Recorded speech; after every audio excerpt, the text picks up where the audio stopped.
Good day, everyone. How is everybody doing? This is the lecture recording for week 4. Now, once again, I like to stress that this is for those students who already attended the lecture, and this is just for them to quick reminder of how things are and uh, what are the topics in week 4 and the concepts and things like that. Now, what I'm going to take you here is in folder for week 4, and this is what we're going to test on our test number 2. Okay, uh, and the dates will be, I have confirmed the dates with some of you but not some of them, so, and different groups have different days. Okay, so don't talk to other groups and say, oh, their days is different, or get confused. I'll specifically send you a Moodle message beginning of this week. Okay, so let's get started. So we're looking at the supply part here. Now we looked at the demand, it's a downward sloping curve, and now we have supply, which is an upward sloping curve. Now, just like you have quantity supplied and quantity, just like you had quantity demand, you also have quantity supplied, right?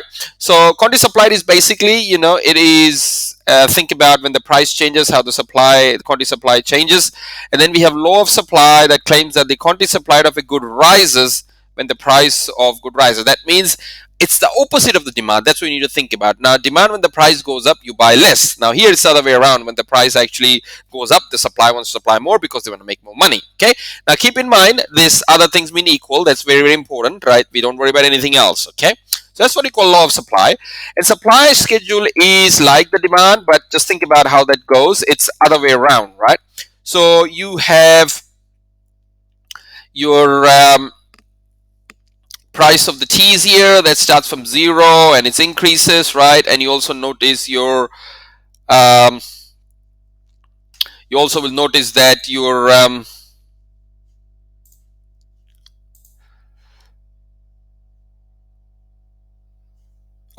you will notice that as the price goes up, your quantity supplied actually increases. So it's a positive relationship. Okay. Demand is the other way around. If the price is 0, there's a lot, and the price increases, it reduces. So this is a positive. It goes in the same direction. Okay. And next one is just the curve. So you have the same thing here. You have the price here. You have the quantity here. Same thing. There's no difference. You just try to, and it's upward sloping curve, right? See, price goes up, quantity goes up. That's why you have this upward sloping line. Then market versus individual, pretty similar. There's nothing too complicated about it. You just got 2 cafes selling hot chocolate, and then adding them together gets your market, and you just plot them. Now the shifts, just like demand. Remember, demand, you have change in income, price of related products, expectations. Just like that, we have the demand. In supply, we have the shifts as well. So first is input prices. Input prices, right? Imagine if you used to buy $100 worth of 100 dirhams worth of meat, right, to make your kebab, let's say. But now you went to the same 100 dirhams next day, and the meat is very expensive, and you can only buy small amount. Are you able to produce the same amount of kebab in the supply line? No, you're not. So supply is going to reduce. So input prices goes up, supply reduces. Input prices goes down, the supply increases, right? Now, input prices can be the weight that you pay for the staff or the price of raw materials, just the example I told you about the meat, right? And here, if input prices decreases, you have the right which. It's the important thing to understand here is, remember, the quantity here was 10, for example, and then at the same time when you shift here, you notice the quantity increased to 15. Okay, so quantity supply needs to be increased, or the quantity in the market need to increase. So in that way, you need to shift this way. So don't get confused. So leftwards here or upwards here is reduction in supplied quantity, and here it's an increase. So thinking about that, think of this Q, you know exactly which way to go.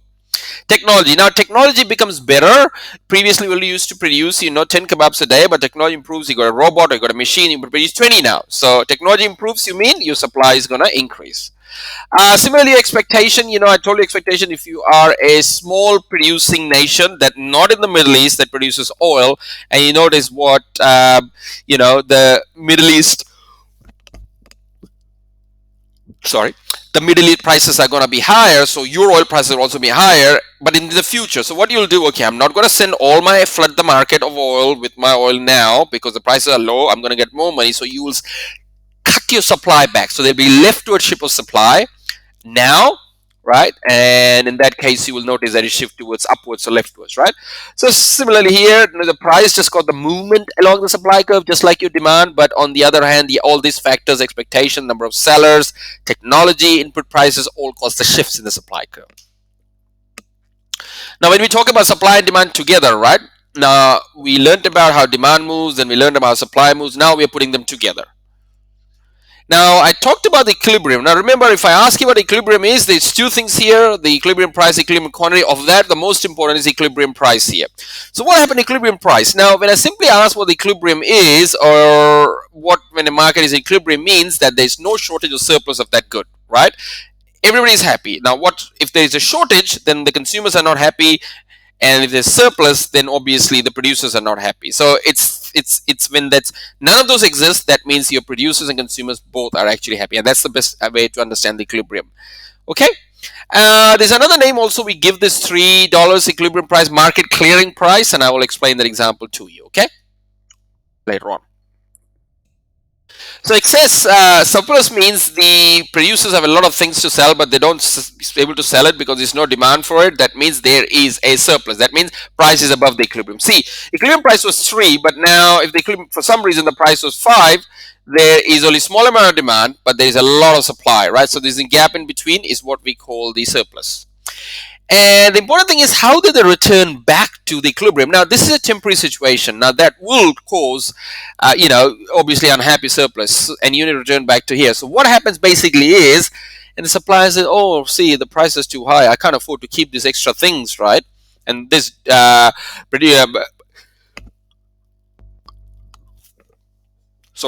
this demand, a price is too high, so they're not gonna change anything, but the supplier will say, oh, yeah, I got too much stuff sitting in my warehouse or go down, I need to get rid of it because of the, because it's taking up the new, it's the space that the new production should be taken. So what you'll do, if it's 5, you'll reduce to 490, right, for example. Then some of the 490, oh yeah, some of the people here, right, you see this movement here from here to here.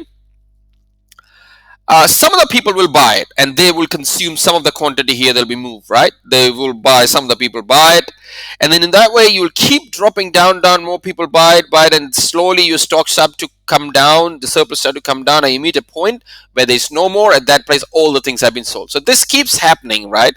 They keep reducing to the point everything is sold, and that's what the equilibrium is reached, right?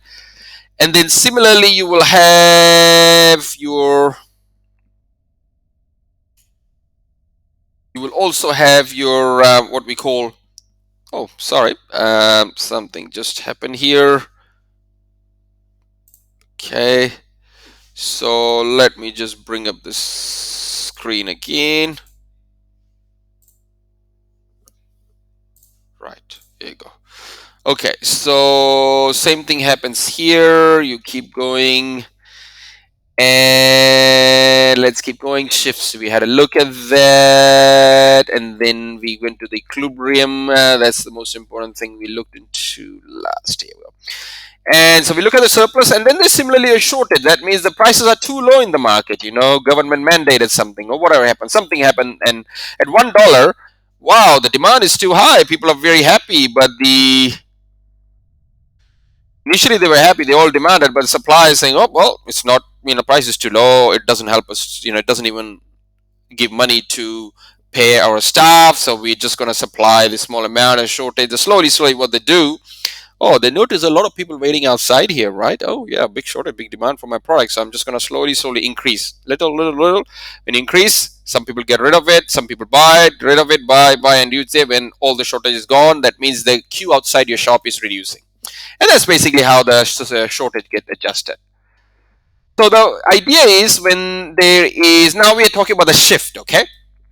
Now, if you look into the hybrid cars market, right, so your demand supply. So the first idea is, when something happens in either demand or either supply, you need to work out, they will give you, like, if this is a market of hybrid cars, they're going to give you what we call increase the price of gas. Now, if you think of increase the price of gas, the people who drive gas car will not buy that one. They will be slowly, they will be increasing the demand for hybrid car, right? And this is the demand for hybrid cars. And what's going to happen here? It's going to shift the demand curve towards right, and then you have equilibrium price, equilibrium quantity here. Now remember, when the demand increase, that means quantity need to increase, so that means the quantity needs to somehow move this way. So it can only happen when you shift the demand to right. Here we go. Okay. And similarly, when you have the movement, right? You have the movement and the changing quantity, supply, change demand. So just think about it. Just put this here. Change in supply and changing quantity supplied are different. Similarly, change in demand and change quantity demand are different, right? One is a shift and one is just a price movement. Shift in supply, new technology. So Toyota that produces a hybrid have a new technology. They produce much more cars now. So that means supply will increase. That means quantity need to increase, right? So this way. So that means supply curve need to shift towards right. Shift in both supply and demand curves. So something happens, both happen at the same time, okay? Or I will say this happened first, the second happened next, and you will move. So first is supply. Now see here, I want to bring some attention here. So if that's the case, remember here you have demand increases by that much and supply will increase by a small amount. Ideally, it shouldn't be like that. It should be, if this is the gap here, the gap should be here, this as well. It shouldn't be exact same. So what you'll notice, the price actually remains the same, but the quantity increases. But this gap is a bit funny. But those who come to the class, you understand what I mean, right? Yep, similar thing happens here as well. See, there's a big movement here and only small movement here. But if you increase high enough, then you will meet it here, and then the price will remain the same. All right, so that's about it, my friends, and go through this question, and that's what we'll be testing for you in your. I just like to add that markets are usually a good way to organize economic activity because because of the equilibrium behavior, invisible hand. Remember I told you about that. What is making that producers to decrease the price so the surplus is eliminated, or increase the price so that shortage is eliminated? It's all invisible hand. So that's what they say. Nobody needs to interfere. Government doesn't need to interfere. Markets are usually good way to organize economic activity because of invisible hand. Brilliant. Well done, my friends. Thanks very much. And I will see you on Tuesday.